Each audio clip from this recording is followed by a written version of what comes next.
રાજ્યમાં કોવિડ-19ના વધતા જતા કેસ વચ્ચે આરોગ્ય પ્રધાન ઋષિકેશ પટેલે જનતાને ખાતરી આપી હતી કે ગભરાવાની કોઈ જરૂર નથી।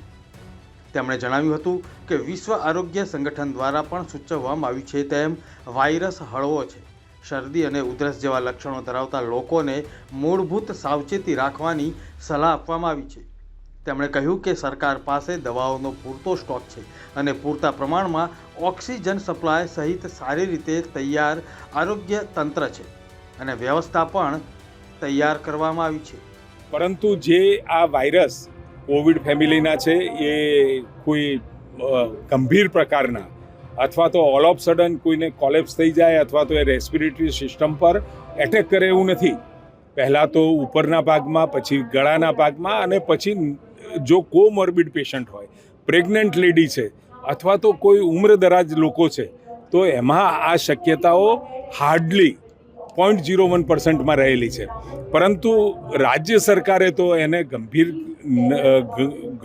ગણવાની સાથે ગણ્યું એટલા માટે નથી કારણ કે આ જે ફેમિલી કોવિડ ફેમિલીનો જે વાયરસ છે એ ફેમિલીનો વાયરસને WHOએ પણ એને ગંભીર નથી ગણ્યું અને એના કારણે અમે બધી વ્યવસ્થાઓ તો ગુજરાતમાં આપણે કરી જ લીધી છે।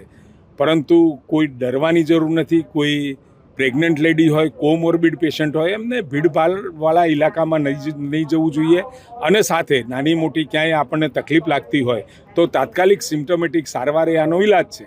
તો તમારા ડૉક્ટરને અથવા તો આપણા સરકારી વ્યવસ્થાઓમાં જઈ એની સારવાર કરાવી લેવી એ ખૂબ જરૂરી છે અને એકંદરે પરિસ્થિતિ કંટ્રોલમાં લેવા માટે કારણ કે હવે કેસ ના વધે આપણે એની પણ વ્યવસ્થાઓ કરી રહ્યા છીએ। અત્યારે આ જે વાયરસ છે એ WHO જે વ્યાખ્યા કરેલી છે એ પ્રમાણે કોઈ ગંભીર પ્રકારનો નથી પરંતુ એ ચેપ લાગતો હોય છે અને સિમ્ટોમેટિક સારવારથી એ સાજો પણ થઈ જતો હોય છે।